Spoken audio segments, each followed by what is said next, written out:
乡亲好，分享收看村民大会，我是纪丽玲。今年嘅一天，等等就有风采来报道，造成讲农业损失真厉害，涵盖係全面性嘅灾情。像鸦片嘅個個看講下，多數鴉片都係貴太片嚟嘅作為嘢。風采過後，一乃就係農里農來，都係忙到咩作為大致嘅時期，像一條鴉片咧，出本風都大快睇咧。對港中人嚟講，可能先前投入嘅成本就會了槍槍。今年10月嘅莫蘭地造成全台灣減嘅為22億元嘅農業損失，從高雄市就超過為17億安度，佔78%。屏東縣沒有1億8,000萬元。農民遇到天災，接送出愛以施現金救助。從安多年來，政府投入嘅天災救助金額，前3胎嘅風災影響，大概投入嘅金額都超過100億元。除咗講救助以外，還會有乜嘅辦法可來聽農民咯？農業發展部下議隻會期委託農業保險專法送去立法院來審，希望南北愛用保險幫農民嘅收入限卡天貼，也唔單止係生產端係農業嘅問題添，還係同整體嘅市場結構同還有愛都有關係。聽聽出來係村民大會嘅討論現場。開會了！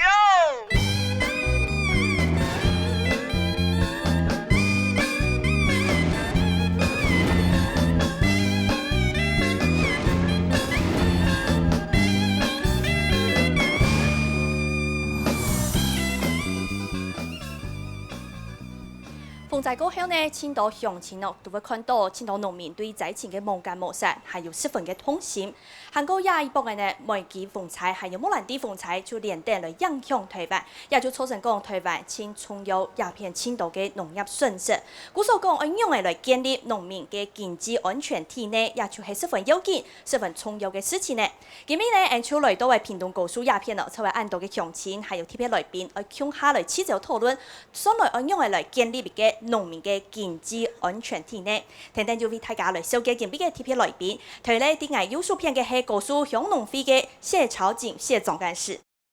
大家好，大家好。接下來屏東縣政府農業處農業企劃科的葉玉成葉科長。主持人，各位鄉親，大家好。還有呢，十分熟絡嘅好朋友農糧署南區分署的姚志旺姚分署長。各位朋友，大家好。歡迎大家向下來參加今天論壇哦。我們看到莫蘭地它造成的農產災損就是7億1000萬元，這就造成我們高屏地區芭樂、蜜棗還有相關的香蕉、蓮霧、番茄受損非常的嚴重。再來，才剛走不久的這個梅基颱風，預估造成的農產損失呢，到現在為止10月2號最新的數據已經破了20億元了。主要受到影響的區域呢，就是在中台灣，像嘉義、雲林，另外還有高雄、屏東這邊也有非常嚴重的影響。我們來看到這個數據呢，像上一個呢，莫蘭地颱風哦，重創南台灣的農業。我們來看到莫蘭地光是造成整個的農林漁牧業的災損，總計就逼近22億元那麼多。最嚴重的就是在我們的高雄市，創造了17億2000萬元這樣子的災損金額。你還記得嗎？因為高雄那時候有這個船體受損，所以整體的這個災害金額就提高了非常多。再來呢，就是我們的屏東縣這邊呢，屏東縣的災損金額呢達到了1億8000萬元。莫蘭地呢，它造成全台灣這麼多的農產金額受損，尤其是我們南部許多的冬季水果，冬天要吃的水果就嚴重的受到影響，尤其像我們在高樹這邊哦，有非常多的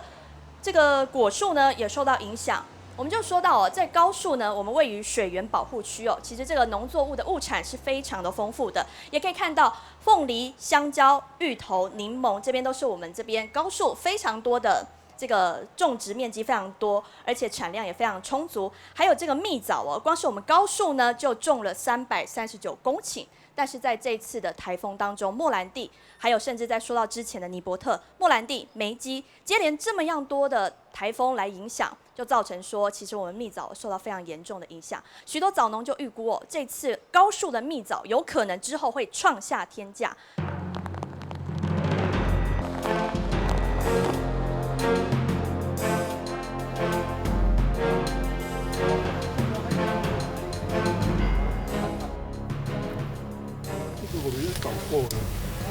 蘇柏紅嘅作為韓風拆台，青島細細一粒就本人靚睇咧。花開到黏黏嘅周圍嘢，受到鄉土風采木蘭地嘅影響，做農培算今年嘅產量春夢唔上。今年這個我看要說哦，很嚴重了啦。從颱風過後，我們隔天就開始修到現在，還要第二次的修。上一次的颱風跟這一次已經2次了。心足痛，哪會袂痛？後就加出個心袂痛。農委會統計，亞擺木蘭地風采造成嘅全台灣農產損失有7億1253萬元，農作物被害面積超過1萬公頃。伊這損失到對半黑嘅了，到我要70啊！哦，風咧得光，後面經了啊嘛，做就做不過，攏不過地啊，連蒙地都幾啊張。我本來是種植面積大概7分地左右，然後現在大概可以再收1半左右的量。像這一個的話，你看它整個這麼粗，還有直接把它折斷掉，然後它這是主幹，連主幹也斷掉，然後旁邊的側枝的這邊，這個都是啊，像我現在說抱着樹頭枯這樣子。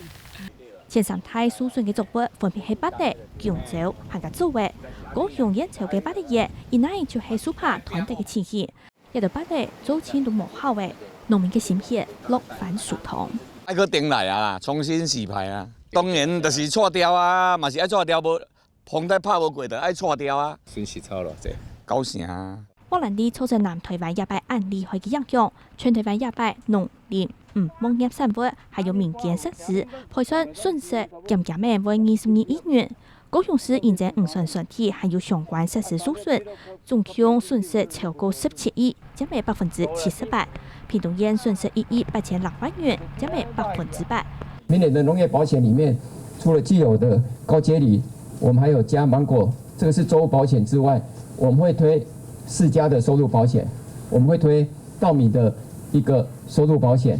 農委會講會聽農民來報價，聽農民重新再個起來。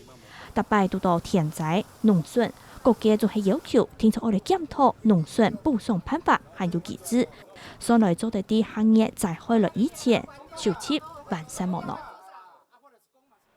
对许多枣農來說呢，其實很多人就是希望這一季可以帶來好消息。可是其實你還記得嗎？年初的這個寒害還有雨害，很多的枣農已經踢到鐵板了。之後再沒想到夏天又來了這麼多個颱風。其實對很多枣農來說呢，它其實7月的那個尼伯特颱風剛走不久，很多人屏東這邊呢，很多農民他當時的天然災害補助都還沒有領完哦，就是這個案子都還沒結案，結果2個颱風又來了，所以很多人的心血又毀了。可是呢，對很多的農民來說，在這個領天然災害補助上面，根據我們的這個相關的規定，其實一個產季1年只能領1次。總幹事，我們對於這個樣子的補助條例怎麼看呢？你認為其實很多農民就說他很心酸，就是說，難道1年颱風可以只來1次就好嗎？可是這不可能啊！我一直想說，假如颱風它已經來了3次，它的設施已經摧壞3次了，是啊，要不要我們跟他再調整一下？所以總幹事，我們高樹這邊其實是有很多這樣子的例子的。第一次尼伯特，它的狀況大概是怎麼樣？對，它的網子、它的結構就已經損害了，然後他趕快去把它修復。然後第2次木蘭地又再摧壞了，那第3次會不會？因為還來不及整修，所以再來，所以第3次大概沒有摧到，沒有什麼好壞的。但是問題呢，以結構好的，它裡面的損失就是它本身的一個作物的損失蠻大的。一般假如說你2-3天去看不出來，你只要1個禮拜去看它的恢復狀況，它的就已經趨緩了，它的損失就已經出來了。所以我想我在這邊，假如代表我們大多數的人民來做一個建議，為什麼呢？因為它的成本用下去了，它的損失已經造成了，我們真的不需要政府不想說給我們政府做一個補助，但是在這一種損害這麼嚴重的狀況之下，你政府必須把它從優從寬來看災，是趕快給它補助，它才能趕快去復原。是，那我的建議就是說，我們是不是它不要1次，1年只補助1次，應該就是說它受損的每一次的設備，我們是不是應該給它一點補助？就是說，假如颱風來了幾個，造成多少次的影響，都應該要依次來補助農民。然後第2個就是說，它的農作物的補助太低了。是，我們舉個例，我们的蜜枣一分地来等于说1公顷，最低的价格大概在30万。我们目前政府已经用了很多力，编了很多预算，大概只有9万块。那我想说，是不是建议政府能够补助到1半以上？提高它的补助金额。对对，这一点蛮重要的。是所以想说呢，在这边做一个小小的建议，因为政府是农民的靠山，没有政府，农民没有办法，因为他真的实在很不稳定的工作，很辛苦的工作，未来年轻人不会向往的工作，那怎么我们可以当一个快乐的农民，有光荣感？所以拜托我们农政单位、我们的科长、我们的分署长，给我们呢大力的支持，谢谢。来看到种蜜草，你其实呢原本的成本栽种的话，1分地我们大概抓一个平均值，1分地假如说4万块钱的话，还不加网式设施哦，所以网式设施有可能它的成本又要再叠上去。但是没想到台风来了之后，造成相关的损失，你又必须要投入相关的复原的成本下去。例如说，我们很多人的网室这次都吹坏了。你必须要修复你的网室，还有呢，你需要投入人力成本，不管是自己下去做或者请工，很多的人力你必须再加上去，所以1分地再加上来的话，这很可能它的成本又变高，我们大概抓一个8万5千块。但是呢，现在我们所依赖的农民所依赖的这个相关的补助的话，栽损补助还有相关的低利贷款，我们这边就实际来请教我们高树这边的农民朋友哦，在这几次的台风之后，你的影响大概是怎么样？还有对于我们现在的补助相关的这个补助配套措施的话，您有任何的建议吗？我们可以听听看您的说法。我是种蜜枣啦，因为我刚好是尼伯特那一个台风就是一个受灾户，是那因为受损的面积或者说成数大概是多少？我那时候受损大概1.2公顷。1.2。对，那因为我有8分地的损失比较严重，那是因为它是弱势品种，那因为那时候的灾损整个评估下来，我们那时候的灾损没有过。那时候的灾损没有过，为什么呢？不够大还是怎么样？因为7月份那时候对一般枣子来说，它还没有花，没有果。但是虽然说枝条损失了，可是对一般的评估人，他们说这个海藻不会过。这个海藻损失的不够厉害，所以没有过，没有办法。对，那可是我也因为这样子因祸得福，因为我那时候我就在投资成本，我大概花了将近40万，把我8分地的设施整个加强，所以在我莫兰地的台风的时候，我的设施就没有损失。就像我们刚才看到，你需要投入加强的话，你的设施必须砸钱下去。我可以算一下，它的成本大概是你个人的例子。如果说以刚开始整个设施要起来，光我们种蜜枣的话的设施大概20万起跳，25万都还算勉强。小 case 不够。对，因为我们的棚架比较复杂啦，嘿，那其他一般种木瓜、种设施之类的，他们的投资成本都大概也要将近20万。是，所以您的建议是说，可能像刚刚总干事建议的，1年假如说只有补助1次的话，可是台风一直来。其实也是啦。可是如果说政府可以帮助说，你刚要设施要搭的时候，是不是就补助农民，让他把设施弄好，这样子他不用每年再做灾害的补助。是，对，就是不要等到灾害来了才去补助它相关的。先去预防嘛，对啊。那可是因为我们现在的补助它有分，你就要重新来搭新的设施，它才会补助。我们像我这种加强型的，我自己在加强的这个，它就没有。哦，吹坏了倒下去，然后你把它加强，它不理你，你必须要砍掉重练喽。应该算是啊。OK。嘿，那因为我们枣子树它的根盘已经整个占据了，你要重新搭设施是没有人会这么做啊，只会做补强的，他不会做那种重新再来的。OK。对。好，谢谢先生了。还有其他的农民，你也是种其他的作物，比方说蜜枣之外，还有其他像木瓜、莲雾、香蕉，这次也是受损的状况，您要跟我们分享一下吗？那我想做再要重新重建的话，哈，那针对目前的贷款的一些机制方面，就提供意见啦，哈。目前政府现行的规定是一公顷啦，哈，它只核定贷款75万。那如果我们要重新再来的话，那依照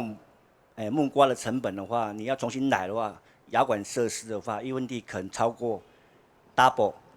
一分地要15万，等于一甲地要150万左右。所以补助真的是非常的少，9牛1毛这样。对对对，不是很足够。好，那第二点就是说，这个针对那个贷款的利息方面，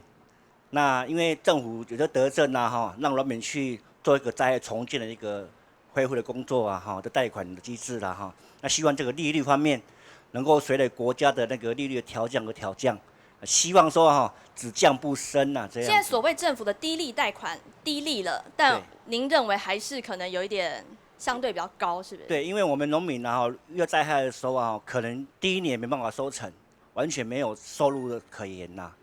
那如果说能降低利息的话，比如国家整体的利率在调高的时候，我们维持目前的低利率。那如果调低的话，能够随着利率调降而调降，这样是OK。虽然说灾情已经造成了啦，那相关的补助大家也希望多多益善嘛，不要是杯水车薪，当然是越多越好。那可是这个我们中央的国库毕竟是有限的，目前的这个相关的灾损您最近也是非常的忙碌嘛，到处在勘灾。那我们先说到这次的这个勘灾状况好了。我们以往也从来没有像这么一个频繁的台风这接二连三的一直过来那当然农民一直在复耕，一直还要再做一个重建的工作还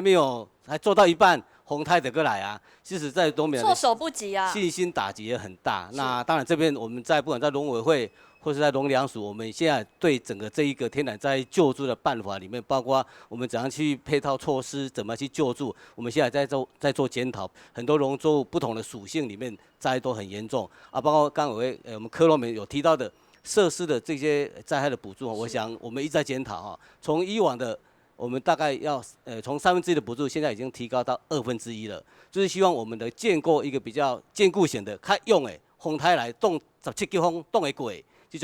这种设施里面的话，可以，我想这样子能够不仅是保障我们的这整个一个农作物一个损失能够降低的话，我想对于我们尔后投资的成本能够减少，对农民也是利润能够增加。科长，像刚才这位先生他有提到，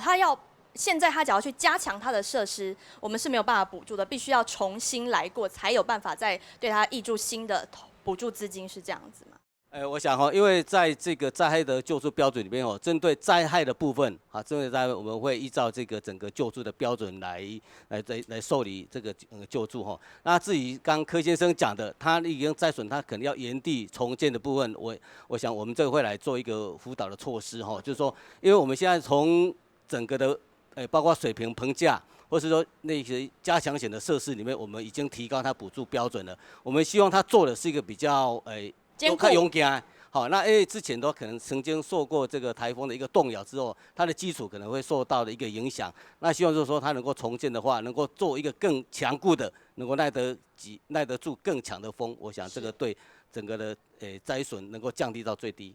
乡公所呢，他给我们的这一次的受理莫兰地灾后的这个相关的补助案件呢，其实这一次是创新高，总共受理了1100多件。而从我们蜜枣的这个种植面积来看呢，这次其实受损的已经超过90%，也代表说这次的莫兰地影响实在非常的严重。其他的农民大哥洪先生，这次我们刚刚在 VCR 里面也看到您的枣园其实是受损的非常严重。那这次我们像刚才分署长有说到，相关的设施补助上面，对您来说现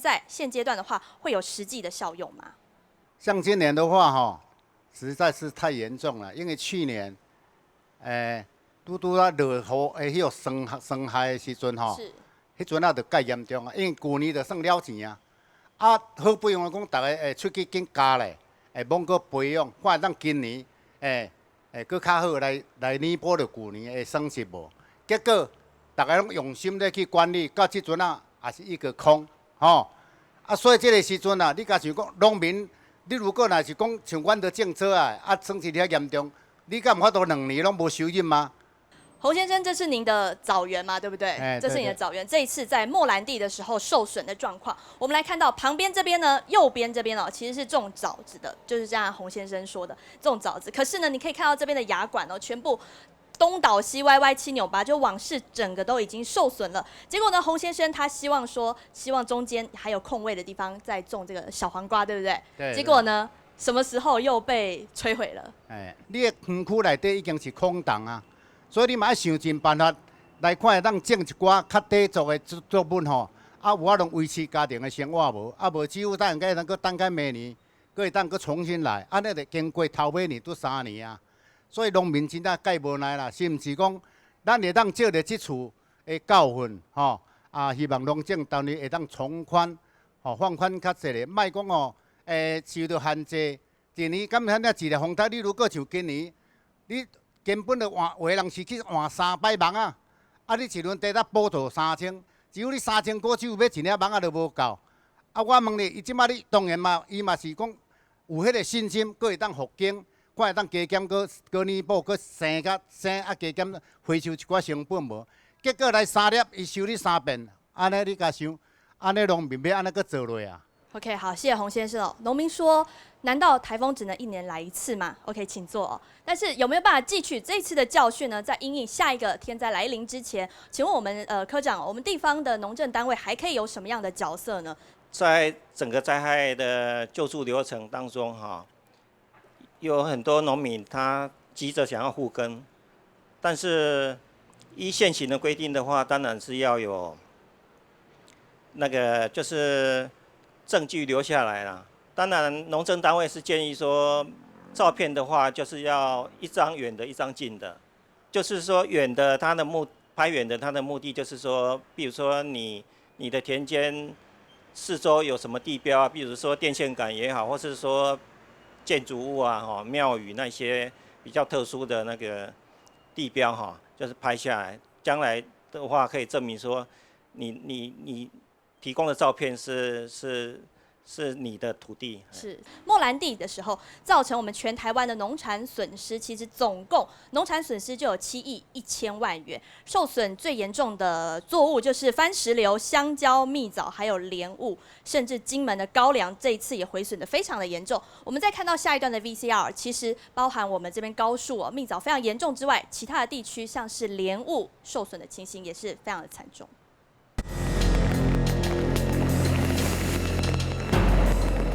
风调雨顺也简单嘅40事，愛忙就加東難咧。下擺嘅影響有幾多呢？我影響哦，反正8、9場啊，而家全部做過嘅啦，冇效嘅啦，而家唔會來啦。唔會來嘅。而家做咧，我多萬人，佢有蓮霧冇一個，多萬人，他10年嘅人有啊。幾人都係蓮霧樹拍，江中人看到心肝痛命命嘅。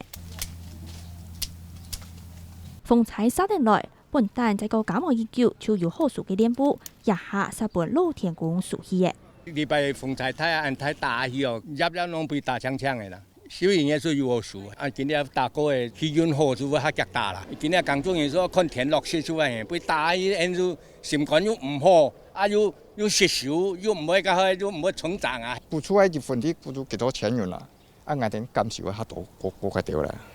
補唔盡。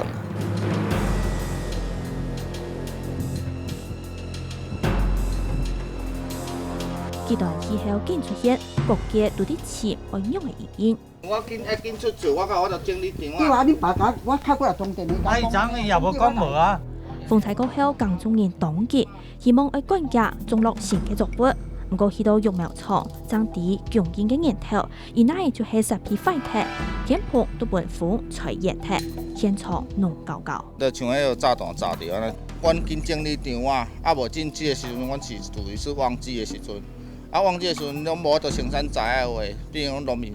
無物件通去種。見拄到風采，外界就真關心，採價會驚喜。另外，氣候變化性緊增加，還可會影響到各類農作物市場空強勁嘅情形。這個部分是苦瓜苗，光我們這邊蘭州就已經攻佔那個全台灣70%的產量。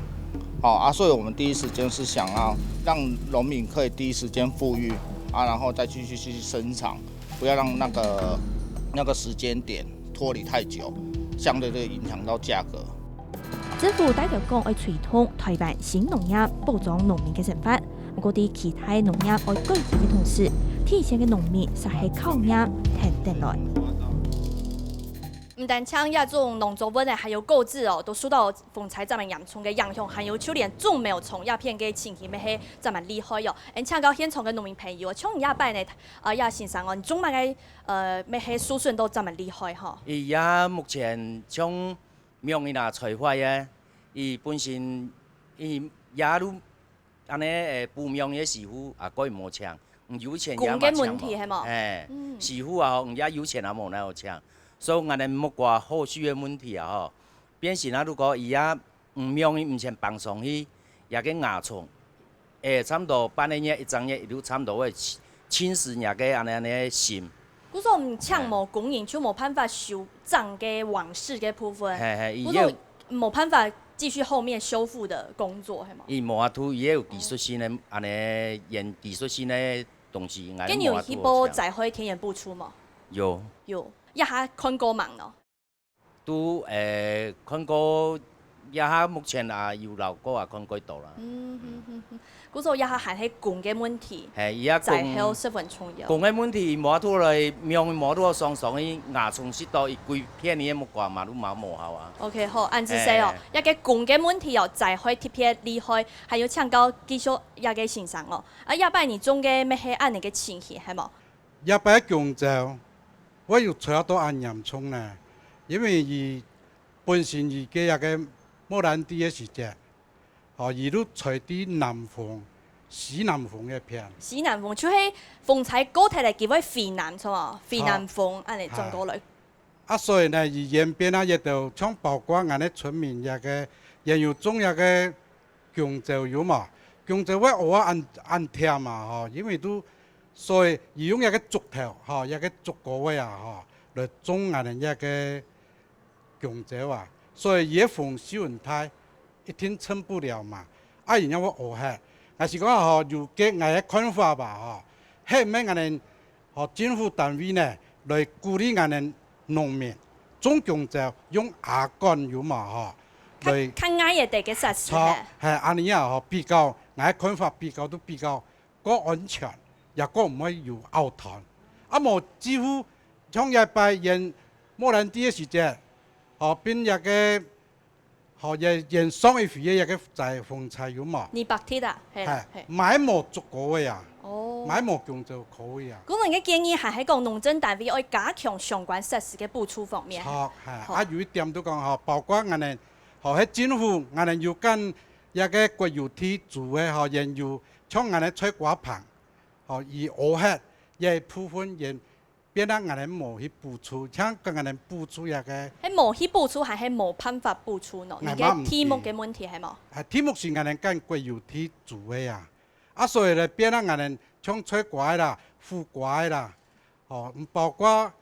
變也所有嘅到我哋蔬菜咧有嘛，有到硬體、硬體都冇都可以計申請，而要補助我哋一個。一個安尼蔬菜咧有，毋過佢嘛其實嗰種不法成本啦，佢相當係了較多，係相當佢了解多錢啊。好，希望也先生哦，家下睇下講到哦，可能到哦，其實廿幾擺嘅風采都係風台異態，造成講睇下嘅設施、硬體設施費都千厲害。故所呢，唔但搶講一下嘅農作物受到影響嘅，過後有可能市場紅日嘅價錢咪會更起價。故所像總幹事哦，你有乜嘅建議講？可能現在因應這樣子嘅問題哦，大家不知道天災會怎麼樣。然後呢，現在大家可能作物都受損得非常厲害，往事設施相關的補助都希望可以提高。但是呢，您有什麼樣其他的建議嗎？可以提高上來，可能是包含前端、後端，我們整個可以把這個農業的結構讓它更周全完善一點。您的建議？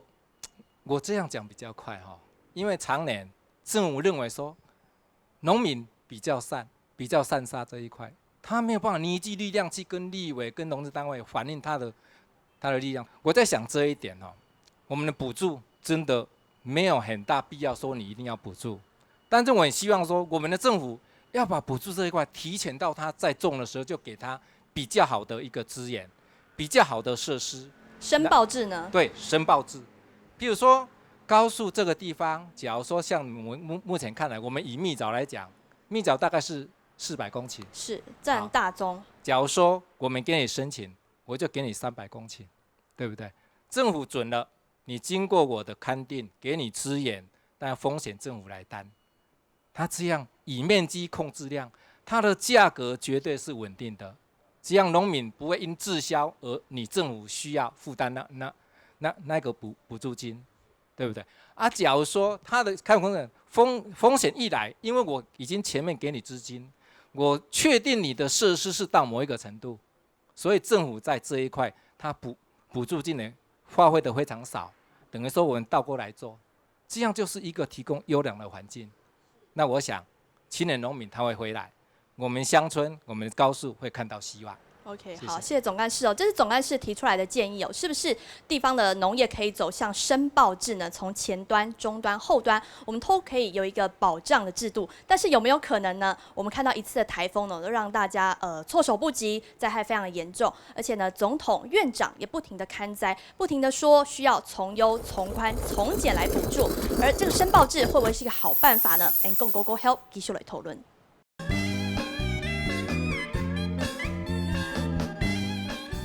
农民每公顷的损失上百万哦，但是这个天灾的这个相关的补助一点点却是杯水车薪，但是对农民来说，他还是必须要这个支持他重新站起来的力量。上一个阶段呢，总干事提到农业的申报制会不会是一个好办法呢？申报制哦，是不是有办法确保前中后端通通有一个非常稳定的这个架构呢？农民在前端的时候，透过申报制可以知道清楚每个人种植的数量是多少，然后呢，通通就可以稳定这个市场的价格，让它是不是一个很有秩序的方式？那对政府来讲，因为前面有所掌握了，所以呢后面呢，是不是可以给农民很好的保障？甚至当天灾来临的时候，针对这些有做申报制的农民，政府是不是就可以挹注相关的这个补助财源，然后呢，让农民可以获得一定的灾损补助？这样会是一个好办法吗？请教其他的农民先生哦，你有其他的看法吗？这位是我们的百大青农洪先生哦，在您这一次的受损当中，我相信您也是有受到影响。但是我们直接跳脱，我们来看到这个申报制，可能对目前的这个农业结构来讲的话，你觉得这个是有执行的迫切性的？那事实上，我们遇到最多的问题就是我们这些农民回来要种什么东西，大家不知道要种什么。然后再来就是说，大家会一窝蜂的看到说，哎，这个东西哎不错哦，好赚哦。是啊，就是像很多农民，他可能看到去年哪一个作物的价格比较高，他就来抢种，所以有可能就会造成一窝蜂的状况。对，所以说我们这些农民啊，哈，遇到一个就是说我不管种什么东西啊，哈，我心里面都很不踏实，因为我不晓得我今天种的东西，明年要卖给谁，这就是风险啊。对，所以说我们也希望就是说，政府这边啊，或者说是这个县府单位啦，或者说是农会啊，能够提供我们这些青年农民，什么作物它是可以种的。这是有一点像总量管制，是不是？哪一个现在可能比较缺，哪一个很多了，请大家不要再种了。因为像高树，我们今年之前也有来录影哦，就是柠檬，因为价格非常好，可能前2年大家纷纷抢种，结果后来就造成这个量太多了，所以价格就崩盘。所以这是您的建议，您现在种什么呢？我现在是种凤梨。种凤梨有遇到这样的状况吗？可能现在大家太多来种了，你会很忧心之后的价格会其实我从第1年做的时候，我每天就是会担心说，啊，那1年半以后啊，我要卖给谁？我相信每个农民都是有这种问题。那如果说有一个保障的机制，有一个让我们心里面安定下来，我相信我们来做农会很开心，因为讲老实话，真的我遇到好多跟我一样的年纪，甚至于比我更年轻，他们回来唯一的问题就是说我种出来的东西，万一滞销的话怎么办？万一卖不出去的时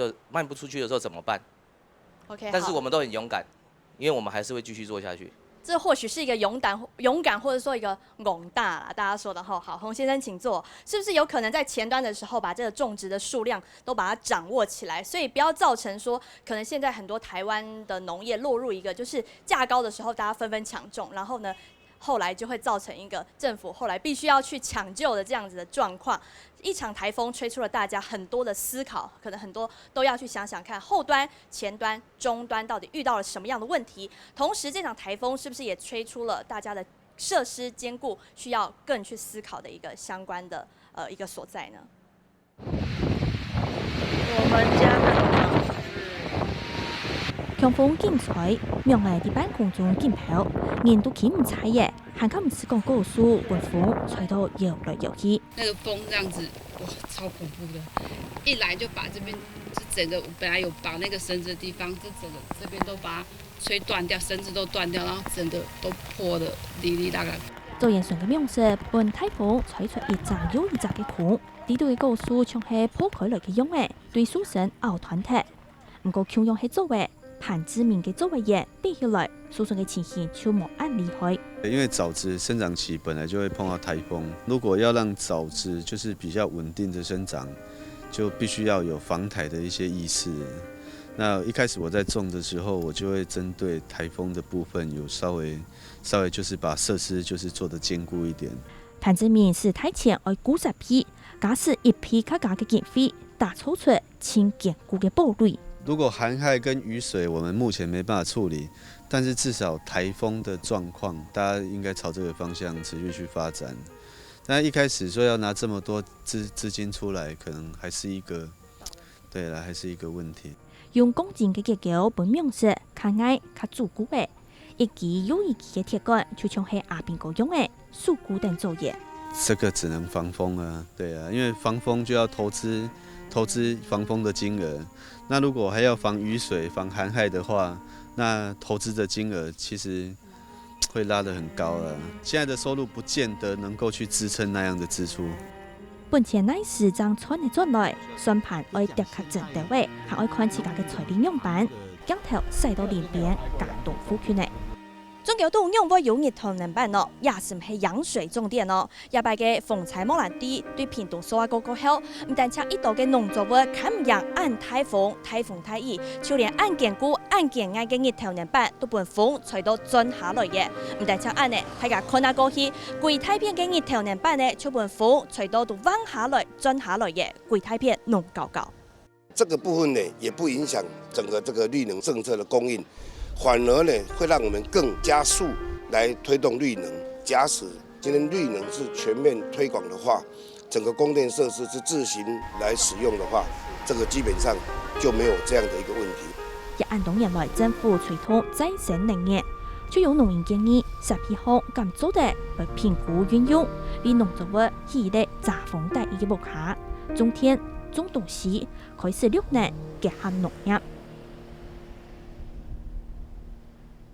剛才的 VCR 呢，是我們在莫蘭蒂颱風之後哦，也就是梅基還沒有來之前，我們去到這個潘先生的藻園。當時的狀況呢，可以看到啊，其實這個網室設施是非常堅固，耐得了風。但是呢，這邊就要請教潘先生了，後來的狀況又不一樣了，在梅基之後。對啊，其實梅基之後裡面也是慘不忍睹啊。所以它防得了風，結果梅基來了，它造成什麼影響？梅基的風吹太久了，而且它的風速，我看它的級別應該都10級以上。所以剛剛看到這個牙管啊，相關的這個結構，牙管還是在，還在。對，現在只能比較慶幸的是，我還有收成，只是外面沒有網室的，沒有網室保護的，已經沒辦法收成了。已經都新血全部都泡湯了。對，如果說它只剩下幾層的話，我覺得那個是在侮辱農民了。對啊，我本身我是覺得，如果說啊，那至少還有一些花，還有一些樹葉，我覺得用這樣的方式去認定災害的話，我是認為是在侮辱農民。就是說整體來說是非常的嚴重的，所以這樣颱風吹出你其他的什麼樣的思考呢？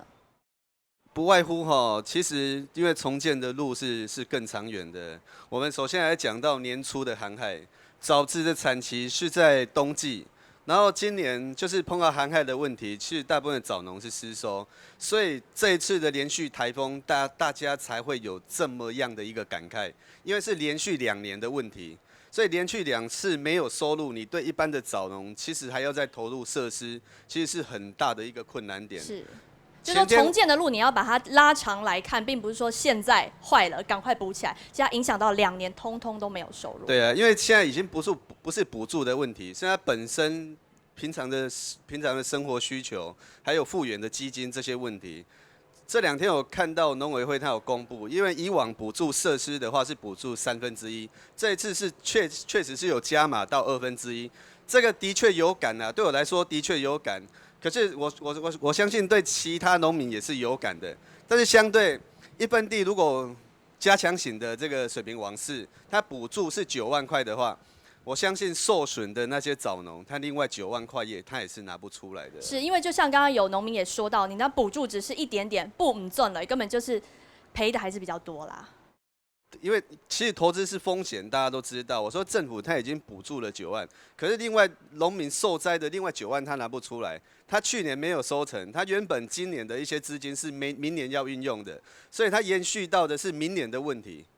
是延续到明年资金的问题。对啊，如果可以的话，其实农粮署那边是有在设施的部分、灾损设施的部分，它有补助9万。那我们刚才也有提到说，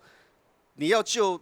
全部打掉重练的才有。那如果我这一块，因为这一块设施的结构已经受损了，但是如果我现在把它打掉，我明年后年我是没有收成的。是，所以我这一块还是要持续。所以我必须要找到另一块来重新再耕作，要用重新的。对，但是首先的问题是在哪里？问题是资金的问题。对，资金的问题，因为其实农地要贷款，它的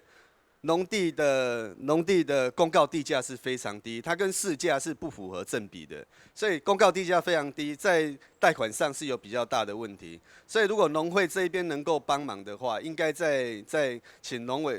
粮署跟农委会反映，在农经局的部分，在信保局的部分，是不是能够放宽农业设施、网式设施能够纳入贷款的一个保障？是加入这个部分。对，要不然其实。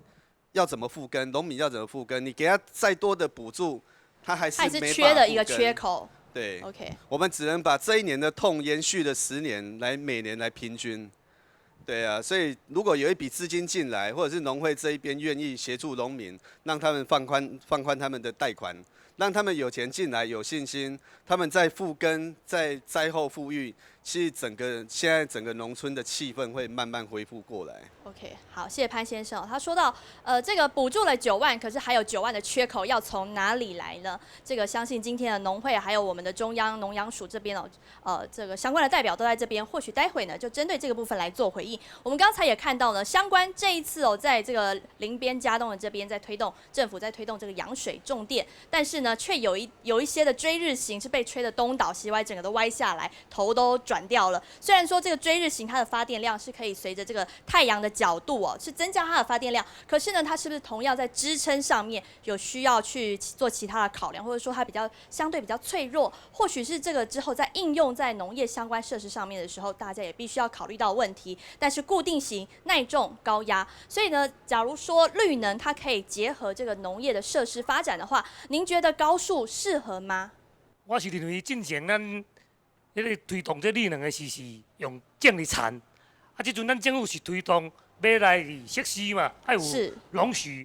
农树伫咱高丘的气候非常的适合着咱太阳能这个产业，咱也来甲大雨较悬的，咱下面咱会来做一寡温室的，简易温室迄种的。也就是说，下面可以种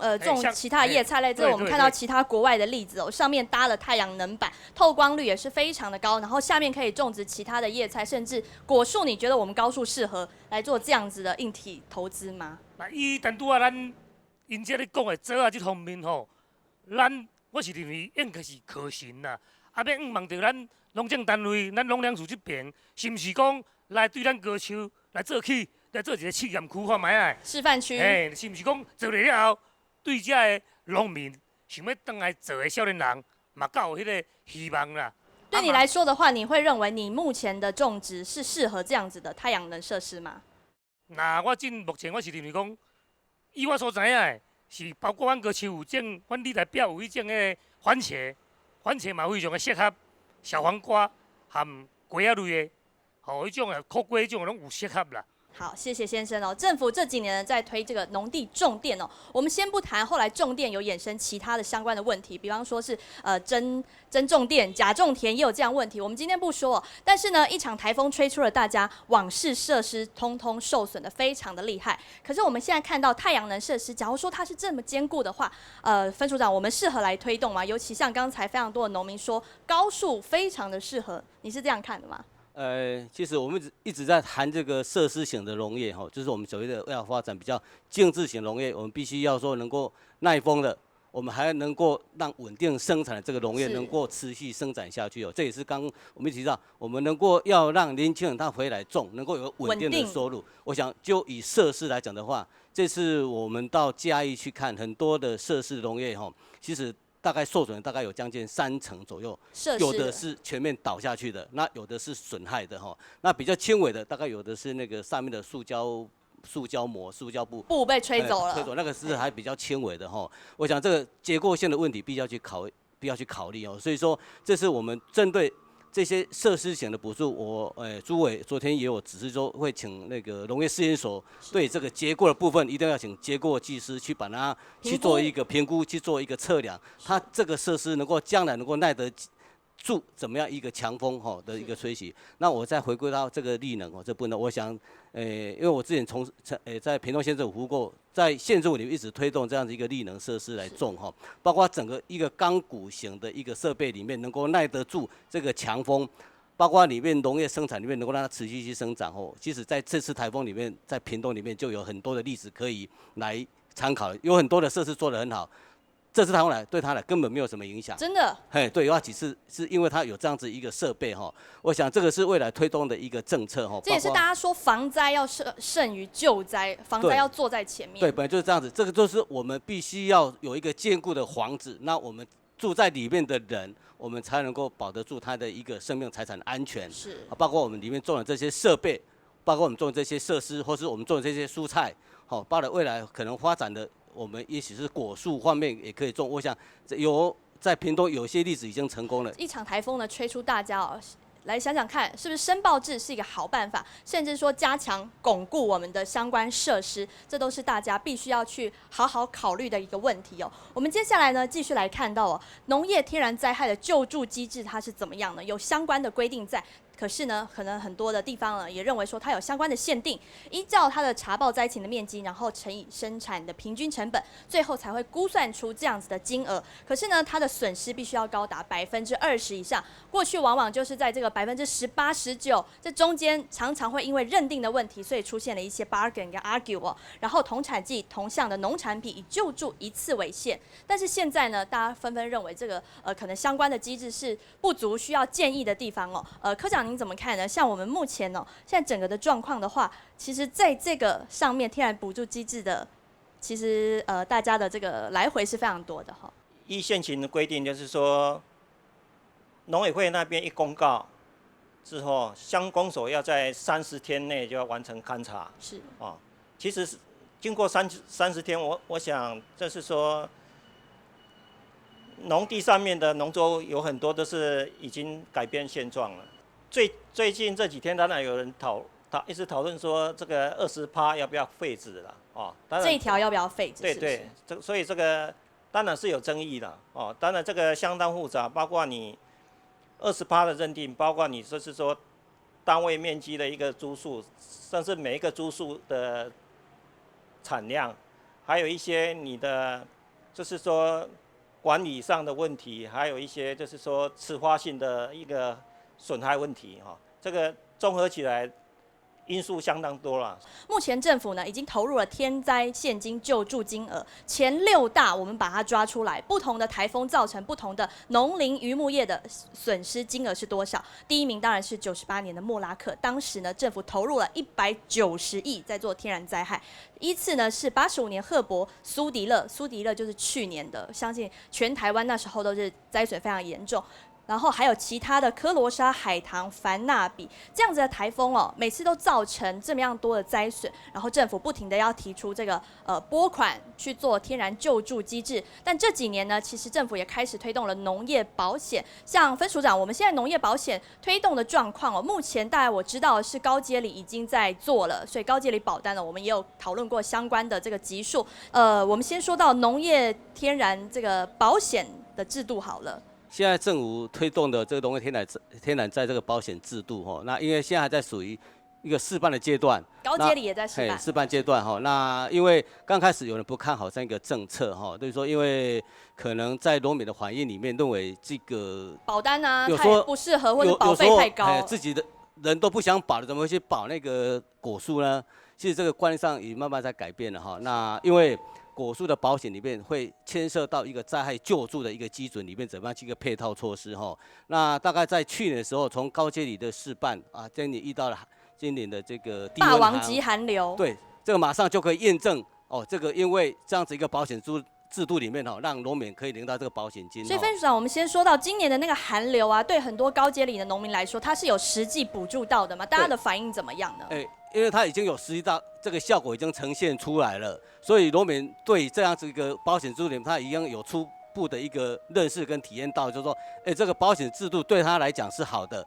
可是因为这个产险公司它毕竟是民间的啦，它会不会遇到这个难得一见的寒流，它又重新评估之后的保单又不一样，农民又不知道该怎么抉择，会是这样的状况吗？我想这个情况一定会有发生，因为我们也知道保险公司嘛，在商言商嘛，是。但是这东西我们农政单位一定会再跟他做一个互相的一个讨论因为这个东西其实我们另外一个出发点来讲的话，有一些制度或是有一些保险费用的话，我们有一些包括是农民要支付的，或者这种情况可以帮忙的，或是说地方政府它甚至可以出了更多的钱来帮忙农民这个保险的方面，我想这个东西都可以来做一个讨论。我想这制度一定要推得下去。OK， 好，谢谢请教高树这边农会的总干事既然说农业保险推动势在必行，有它的急迫性跟必要性，您认为我们高树这边分署长刚刚说到，它可能是要分阶段推，但是以我们的作物来看的话，您觉得我们高树这边的作物非常多、非常的杂，但是适合吗？非常适合，非常适合。因为但是例如哪一种作物？有一个先前条件，就是说你必须要申报制，你才能知道说掌握，对不对？对，你才能知道你有多少面积，产多少产量，那你有多少成本？我跟他在补助的时候这个成本都偏低呢。你看我们的蜜枣，你估计还是4万块一分地，那现在他补助9000嘛，那假如说你能够提到15000，然后再补助15000，就3万了，这差不多到这个地位。所以我想说，假如这个风险政府来做一个评估，我们先把1年1季风险比较高的这个枣农这一部分先把它进去，因为它风险比较高嘛，对不对？产值比较高嘛。虽然说不很大，但是试办的时候是不是我们先把它抓进去？然后我们就是分阶段，可是也要看作物的重要性。重要。你看凤梨它损失的程度比较低，所以我们先不要。但另外一点就是说，是不是你的保费会够高？是。你只要保费够高，我们农民也不想保，他不想保。是啊。因为农民跟做生意不一样，我就讲过，他每一样买东西都是别人讲价格。我们卖东西都是人家讲价格，被盘商喊价这样子，所以没有办法赚到很多的利润。他只有就是说，一定要稳定收入就好。我们小小的要求是这一点，所以保险制度、申报制应该挂在一起。我们也希望是这样。假如说没有灾害，那至少我们的收入是价格稳定。是，那这样来做农也不错，也觉得蛮好的。台湾呢，它被世界银行列为说我们台湾的地理因素的关系，所以你看到台风、焚风、豪雨、淫雨、冰雹，还有今年初又有罕见的寒流，被世界银行归类为这样子的一个高风险的地方再看到今年光是农委会已经挹注进来的天然灾害补助金额已经高达了53亿，今年都还没过完这53亿是补助什么地方呢？就是去年的苏迪勒台风、杜鹃、豪雨，还有今年1月的寒流、低温跟雨害，7月尼伯特。所以已经投入了这么样的多的这个金额，然后后面还要再加上莫兰蒂，还要再加上后面的这个梅基台风，相信这个数字它又会再增加。所以在这样子的灾害那么多的状况之下，政府如何因应呢？可能就是一个必须要产销，然后政府各方应该要去思考的问题所在了。我们今天的节目进行到这边了，或许呢，总干事建议的这个申报制，还有呢，坚固的设施，我们必须要去推动，甚至是现在如火如荼正在推动的这个农业保险制度我们节目进行到这边呢，后面有没有其他的农民朋友要提出您的看法？比方说高树是不是很适合种植这个相关的作物，或者说投保的话，保险制度您有兴趣吗？当然，如果说有这个农业保险的话，对我们来讲，就是买保险就是买一份安心买一份保单就跟我们在外面买保险一样是。所以说，当然有的话，我们就是希望就是评估看看，可以评估看看，然后看有谁可以大家多来帮忙主要就是金额如果不要太高的话，我相信那个农民他因为现在的气候我们都不知道变化太大了，极端气候嘛，太巨骤了，所以说能够有这个风险管理的那个概念啊，来买保险，这样是很好的，所以我非常赞成。台湾嘅灾害暗道哦，因就对抗亚嘅天灾，其實冇辦法預測，唔過呢唔啲應用嘅原因，總唔係講風災係咁木來，佢就木來，冇可能嘅事情。唔過因就看得到哦，政府一年投入暗道嘅救出金額，有可能就會印證唔啲唔確定嘅因素，一個災害金額要限卡到嘅。故所應用嚟建立嘅農民清完善嘅經濟安全體呢，也係十分要緊嘅事情。今日呢非常感謝暗道嘅鄉親，還有來賓作為暗道嘅討論。非常感謝大家哦，還有咩希望，當日做咗嘅風調雨順，南擺呢所在個好，大家勇敢，還有請健康嘅繼續個企起來。今日全面睇飛超多鴉片，感謝大家。